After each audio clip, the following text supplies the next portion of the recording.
50 साल का बुजुर्ग रिक्शा वाला बड़ा ही खुश होकर अपनी बेटी से मिलने के लिए एक प्राइवेट हॉस्पिटल पर जाता है, लेकिन तभी उसे गार्ड रोक लेता है और पूछने लगता है कि कहां जा रहे हो। तो वह बताता है कि इस हॉस्पिटल के अंदर मेरी बेटी डॉक्टर है और उसका नाम फलाना है, तुम उसे बुला दो और मैं उससे मिलना चाहता हूं। इसके बाद यहाँ पर जो गार्ड होता है वह अंदर जाता है और डॉक्टर साहिबा को बाहर बुलाकर लाता है, लेकिन डॉक्टर साहिबा उसे देखते ही मना कर देती है और कहने लगती है कि ये मेरा कोई पिता विता नहीं है और इसे भेजो यहाँ से, ऐसे लोगों को तुमने गेट के सामने खड़ा कर रखा है, इससे हॉस्पिटल की वैल्यू कम हो सकती है। इसके बाद जो गार्ड होता है बाहर जाता है और उसे बताने लगता है कि देखो ये रही वो डॉक्टर और इन्होंने मना कर दिया है और अब तुम जाओ यहां से।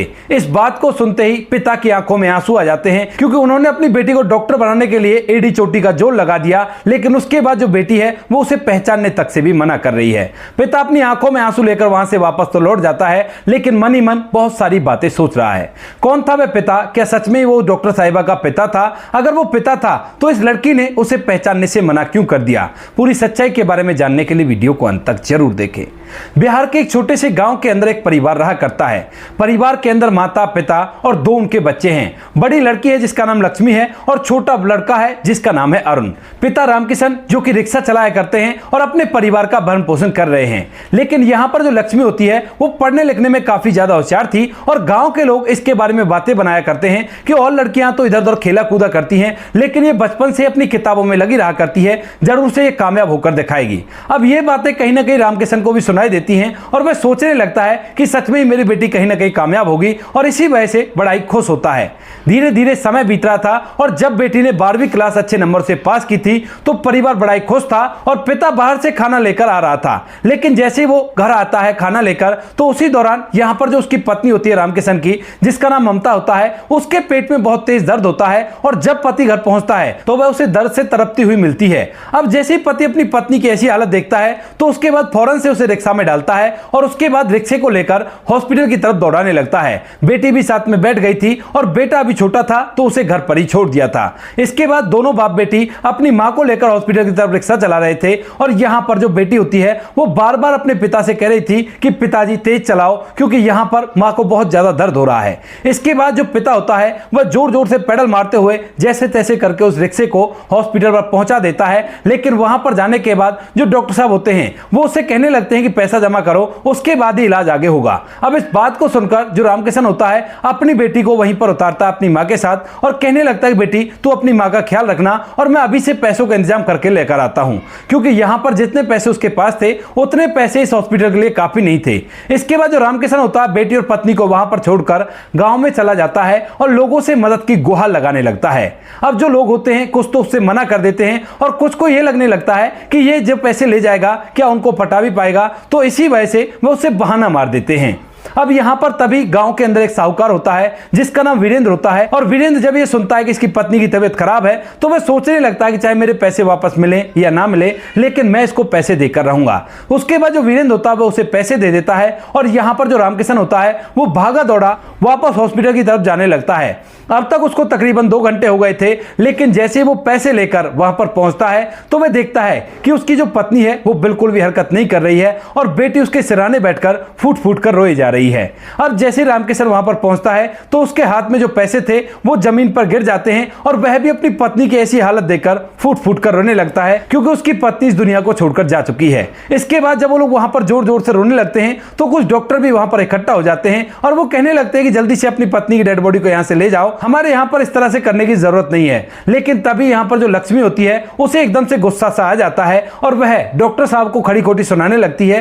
कहती है कि पैसा तुम्हारे लिए इतना बड़ा है, अगर तुम मेरी मां का इलाज कर देते तो ये बच जाती। अब इस बात को सुनकर जो डॉक्टर होते हैं वो अपना सर नीचे की तरफ कर लेते हैं और चुपचाप वहां से अंदर चले जाते हैं। इसके बाद दोनों बाप बेटे एक दूसरे का सहारा बनते हैं और यहां पर जो रामकिशन होता है जैसे तैसे अपनी पत्नी को रिक्शे में डालता है और उसके बाद उसे घर ले जाता है। घर ले जाने के बाद उसका अंतिम संस्कार किया जाता है और उसके बाद जब यहां पर रामकिशन अपनी पत्नी के शोक में बैठा हुआ था और बहुत कुछ अपने मन के अंदर सोच रहा था, तभी यहां पर जो बेटी लक्ष्मी होती है उसके दिमाग में भी ढेर सारी बातें चल रही थी और वह एकदम से अपने पिता के पास आती है और उसके आंखों के आंसू को पहुंचकर कहने लगती है कि पिताजी, माँ के साथ जो हो गया उसमें तो हम कुछ नहीं कर पाए, लेकिन मैं एक डॉक्टर बनूंगी और डॉक्टर बनने के बाद किसी भी गरीब व्यक्ति को पैसों की वजह से अपनी जान नहीं गंवानी पड़ेगी। ऐसा कहकर वह अपने पिता के आंसुओं को पहुंच रही थी और इसके बाद पिता एकदम से उसे गले से लगा लेता है और फूट फूट कर रोने लगता है। बेटी की आंखों में भी आंसू आ गए थे और तभी पिता कहता है कि बेटी तू चिंता मत कर, अगर तुझे डॉक्टर बनना है तो उसके लिए चाहे मुझे अपने आप को बेचना पड़े, लेकिन मैं तुम्हें डॉक्टर बनाकर रहूंगा और तुम केवल पढ़ाई लिखाई की तैयारी करो।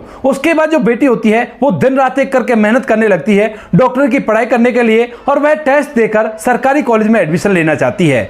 बेटी दिन रात मेहनत करती है, पिता रिक्शा चलाया करता है और उसे जो चीज चाहिए होती है वो लाकर देता है।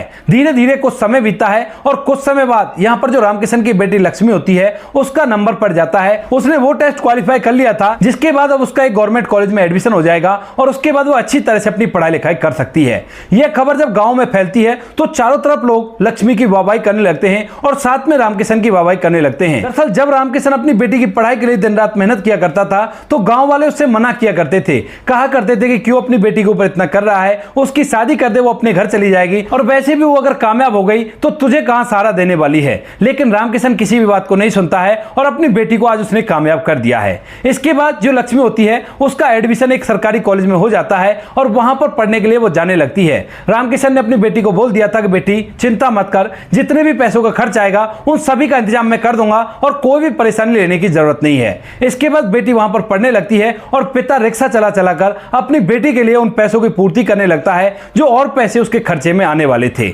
यहां पर लक्ष्मी जब कॉलेज में पढ़ने के लिए जाती है तो वहां पर उसके साथ पढ़ने वाले जो बच्चे होते हैं वो बड़े बड़े घरों से थे। किसी का पिता राजनीति में था तो किसी के पिता के बहुत बड़े बड़े बिजनेस थे और कोई बहुत बड़ा अधिकारी था। तो इसी वजह से जब यहां से लक्ष्मी से पूछा जाता है कि तुम्हारे पिता क्या किया करते हैं तो लक्ष्मी झूठ बोल देती है कि मेरे पिता बिजनेसमैन हैं और वो ज्यादातर विदेश में रहा करते हैं, क्योंकि उसे शर्म आ रही थी कि वह अपने पिता के बारे में बताएगी कि मेरा पिता रिक्शा चलाया करता है तो वो लोग उससे नफरत करने लगेंगे। इसके बाद वो लोग कहने लगते हैं कि अगर तुम्हारे पिता बिजनेसमैन हैं तो तुम इतने साधारण तरीके से क्यों रहा करती हो।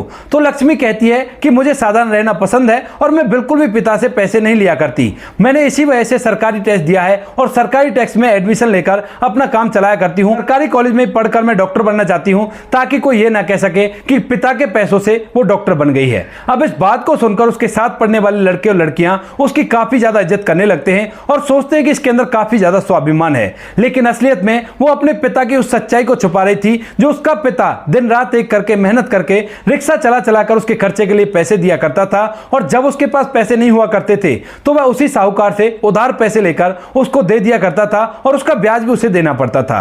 धीरे धीरे समय बीतता है और समय के साथ साथ यहां पर जो लक्ष्मी होती है वो एक बहुत अच्छी सर्जन बन जाती है और उसके बाद उसकी पोस्टिंग एक प्राइवेट हॉस्पिटल में हो जाती है। अब जैसे ही यह खबर पिता को मिलती है तो पिता इस बात से बड़ा ही खुश होता है। लेकिन यहां पर अब तक जो लक्ष्मी है जब से वो कॉलेज में पढ़ने के लिए आई है उसके बाद से बिल्कुल भी वो अपने पिता से मिलने के लिए नहीं गई है। वह केवल फोन पर बात कर लिया करती और कह दिया करती कि पिताजी मुझे काम है, मुझे पढ़ाई करनी है और मैं वहां पर नहीं आ सकती। अब पिता को बेटी से मिले हुए काफी दिन हो गए थे तो इसी वजह से यहां पर जो पिता होता है वह अपनी बेटी से मिलने के लिए बेकरार होता है और जिस हॉस्पिटल के बारे में लक्ष्मी उसे बताती है कि वहां पर मेरी पोस्टिंग हो गई है तो उसी हॉस्पिटल पे उससे मिलने के लिए जाने लगता है। यहां पर गांव में यह बात पता चलती है कि इस तरह से लक्ष्मी एक हॉस्पिटल में डॉक्टर बन चुकी है तो उसके बाद गांव वाले भी आते हैं रामकिशन को बधाई देने के लिए और कहने लगते हैं कि अब तो अच्छा हुआ, अब हमें कोई बीमारी होगी तो हम भी बिटिया के पास चले जाएंगे, कम से कम पैसों में तो इलाज हो जाएगा। इस बात को सुनकर रामकिशन हंसता है और तभी यहां पर गांव का ही एक व्यक्ति उससे कहने लगता है कि भाई रामकिशन अपनी बेटी से मिलने के लिए नहीं जा रहे। तो वो कहता है कि हाँ जाऊंगा, मुझे कल जाना है और कल का मैंने पहले डिसाइड कर लिया है। अपनी बेटी को मैं इस बारे में नहीं बता रहा हूं और मैं तो बिना बताए उसको जाकर मिलूंगा और जब मुझे अचानक वो देखेगी तो उसके बाद बड़ी खुश हो जाएगी। यही सोचकर जो रामकिशन होता है आज रात को आराम करने लगता है और दूसरे दिन सुबह उठकर रिक्शा चलाने के लिए चला जाता है और सोचता है कि 12 बजे तक रिक्शा चलाऊंगा और उसके बाद इस रिक्शे को लेकर ही वहां पर चला जाऊंगा और अपनी बेटी को देखूंगा काफी दिनों बाद और वो भी मुझे देखकर बड़ी खुश होगी। अब दिन के 12 बजे तक वो रिक्शा चलाता है और रिक्शा चलाने के बाद जैसे 12:15 होते हैं तो वह सीधा उस हॉस्पिटल पर पहुंच जाता है जिसके अंदर रामकिशन की बेटी लक्ष्मी बहुत बड़े सर्जन की पोस्ट पर आई है और उसने अपने पिता को इस बारे में बता दिया था। अब रामकिशन बड़ा ही खुश होकर बहुत सारी बातें सोच रहा है कि बेटी कैसी होगी, किस तरह से दिख रही होगी, क्योंकि काफी दिनों से उसने नहीं देखा है। और जैसे ही वो खुश हुआ उस हॉस्पिटल के गेट पर जाता है तो एकदम से जो वहां का गार्ड होता है वह उसे रोक लेता है और कहने लगता है कि बाबा कहां जा रहे हो, इस हॉस्पिटल के अंदर आपका क्या काम है। क्योंकि रामकिशन काफी ज्यादा बुजुर्ग था और ऊपर से 12 बजे तक रिक्शा चलाने की वजह से उसके कपड़ों पर पसीनों के दाग बने हुए थे और उसके शरीर से पसीने की बदबू भी आ रही थी। तो उसकी हालत को देखकर नहीं लग रहा था कि यह इस हॉस्पिटल में इलाज करवा सकता है और इसी वजह से गार्ड ने उसे वहां पर रोक लिया था। इसके बाद जो रामकिशन होता है वह खुश होते हुए कहने लगता है कि अरे भाई, मैं अपनी बेटी से मिलने के लिए जा रहा हूं, वो इस हॉस्पिटल के अंदर डॉक्टर है। अब जैसे ही गार्ड ये बात सुनता है तो वह एकदम से हैरान हो जाता है और कहने लगता है कि बाबा, कहीं बुढ़ापे में आपका दिमाग खराब तो नहीं हो गया, इतने बड़े हॉस्पिटल में आपकी बेटी डॉक्टर कैसे हो सकती है। अब तभी यहां पर जो रामकिशन होता है वो मुस्कुराते हुए उस गार्ड की तरफ देखता है और कहने लगता है कि अरे नहीं भाई, सच में ही मेरी बेटी इस हॉस्पिटल के अंदर डॉक्टर है और मैं उसे बिना बताए मिलने के लिए आया हूं। मेरी बेटी का नाम लक्ष्मी है। अब जैसे ही गार्ड लक्ष्मी नाम सुनता है तो उसे ज्ञात आता है कि 2 दिन पहले यहां पर एक नई डॉक्टर साहिबा की पोस्टिंग हुई है जिसका नाम भी लक्ष्मी है। तो उसके बाद उसे लगने लगता है कि सच में ही अगर ये डॉक्टर साहिबा के बाबा हुए तो मुझे बहुत कुछ सुनने को मिल सकता है। और इसी वजह से वह कहने लगते हैं कि ठीक है बाबा, आप अभी यहीं पर रुको और मैं डॉक्टर साहिबा से पूछकर आता हूं और उन्हें बुलाकर लाता हूं। इसके बाद यहां पर जो रामकिशन होता है वो हंसते हुए कहता है कि ठीक है बेटा, कोई बात नहीं, चले जाओ और जल्दी से मेरी बेटी को बुलाकर लाओ। क्योंकि उसे इस बात से कोई भी आपत्ति नहीं होती है। अक्सर ऐसी जगहों से उसे रोक दिया जाया करता है अंदर जाने से और उसे बाहर ही खड़ा रहकर वेट करना पड़ता है।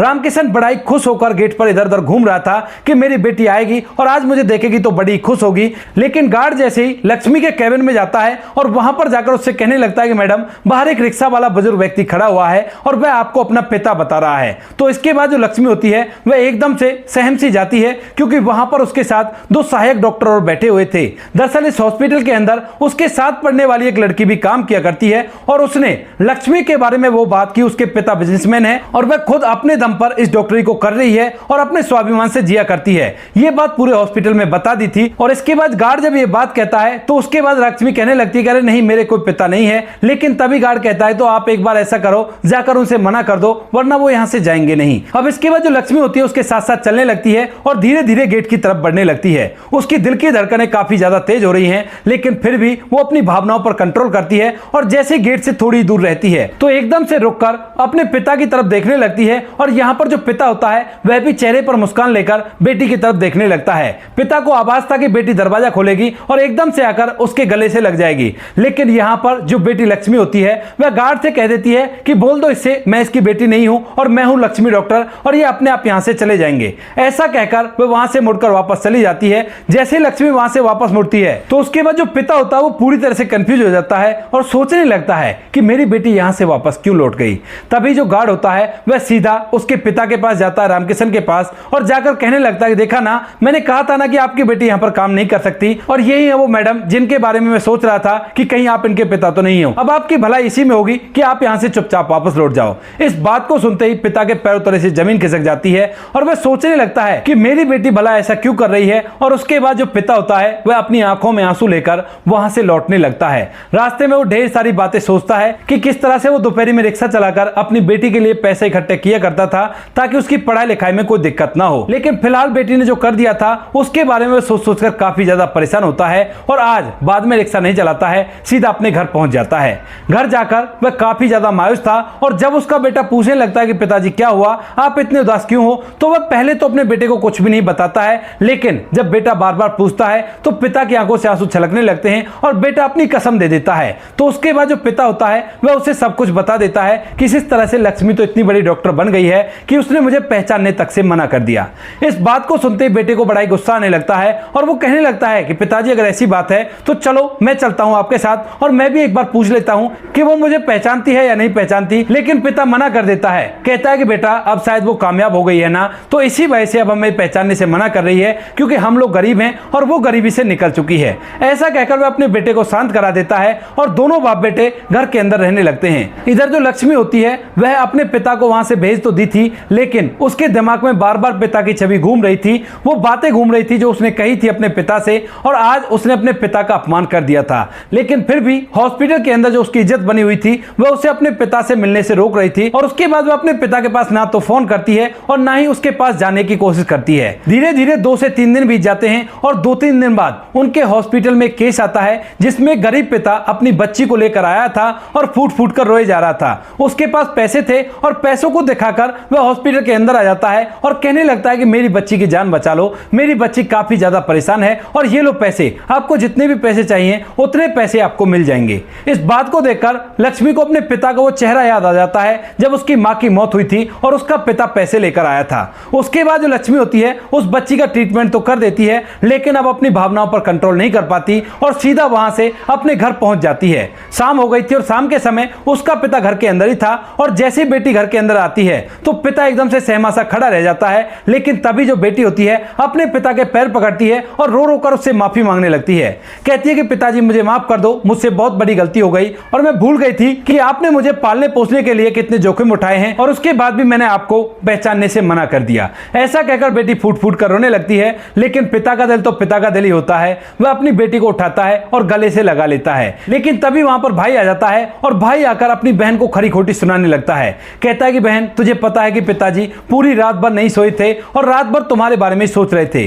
तभी यहां पर जो बहन होती है वो कहने लगती है कि भाई मुझे माफ कर दो, मैं झूठी इज्जत के चक्कर में फंस गई थी और मुझे लग रहा था कि अगर मैं अपने पिता को रिक्शा वाला बताऊंगी तो लोग तरह तरह के कमेंट करेंगे और सोचेंगे कि ये तो रिक्शा वाले की बेटी है। इसके बाद जो भाई होता है वो कहने लगता है कि अब कोई तुमसे नहीं कहेगा कि तुम एक रिक्शा वाले की बेटी हो। लेकिन तभी बहन कहती है कि तुम चिंता मत करो, मैं अभी के अभी अपने पिता के साथ हॉस्पिटल में जाऊंगी और सभी को बता दूंगी कि ये मेरे पिता हैं और इन्होंने रिक्शा चलाकर मेहनत करके मुझे इस लायक बनाया है। इसके बाद जो लक्ष्मी होती है अपने पिता का हाथ पकड़कर उन्हें बाहर ले जाने लगती है। पिता मना भी करता है, लेकिन वो कहती है कि नहीं पिताजी, आज मुझे ऐसा कर लेने दो ताकि बाद में कभी भी मैं ऐसा ना कर सकूं, क्योंकि झूठी शानो शौकत के चक्कर में मैंने आपको झुठला दिया और मैं ये चीज आगे बिल्कुल भी फेस नहीं कर सकती। इस बात को कहकर जो लक्ष्मी होती है अपने पिता को अपने साथ लेती है और सीधा उस हॉस्पिटल में पहुंच जाती है और वहां पर सभी लोगों के सामने बताती है कि ये मेरे पिता हैं और इन्होंने रिक्शा चलाकर मुझे इस लायक बनाया है। अब वहीं पर उसकी सहेली भी थी और जब सहेली ये बात देखती है तो उससे पूछने लगती है कि फिर तुमने हमसे झूठ क्यों बोला था।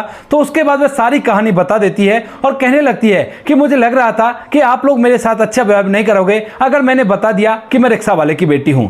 उसके बाद यहां पर सभी लोग पहले तो उसकी तरफ गुस्से भरी निगाहों से देखते हैं, लेकिन थोड़ी देर में बात की गहराई उनकी भी समझ में आ जाती है कि यह सब कुछ गरीबी का खेल है और इसी वजह से सब कुछ हुआ था। तो इसके बाद वो सभी लोग तालियां बजाकर उनका अच्छे से अभिनंदन करते हैं और चारों तरफ ये बात फैल जाती है कि एक रिक्शा वाले की बेटी बन गई डॉक्टर। इसके बाद जो लक्ष्मी होती है सबसे पहले अपने पिता का एक अच्छा सा घर बनवाती है और उसके बाद अपने भाई की पढ़ाई लिखाई में अच्छा खासा पैसा लगाती है। यहाँ पर लक्ष्मी की शादी होने के बाद भी वह अपने पति से साफ साफ बोल देती है कि मैं अपने पिता का तब तक साथ दूंगी तब तक मेरा भाई अच्छी तरह से कामयाब ना हो जाए और पति को भी कोई दिक्कत नहीं होती है। दोस्तों ये थी आज की कहानी, आपको जैसी भी लगी कमेंट सेक्शन में बता देना। वीडियो अगर अच्छी लगे तो वीडियो को लाइक और चैनल को सब्सक्राइब जरूर करें ताकि हमें थोड़ा सा हौसला मिल सके आप लोगों के लिए ऐसे अच्छे वीडियो बनाने के लिए। इन कहानियों को सुनाने का उद्देश्य किसी को परेशान करना बिल्कुल भी नहीं है। ये कहानी आपको इसलिए सुनाई जाती है ताकि आप लोग इन कहानियों में से कुछ ना कुछ सीख सको और अपने जीवन में उस चीज को अप्लाई कर सको। मिलते हैं किसी नेक्स्ट वीडियो नए टॉपिक के साथ, तब तक के लिए जय हिंद, जय भारत, जय हिंदुस्तान।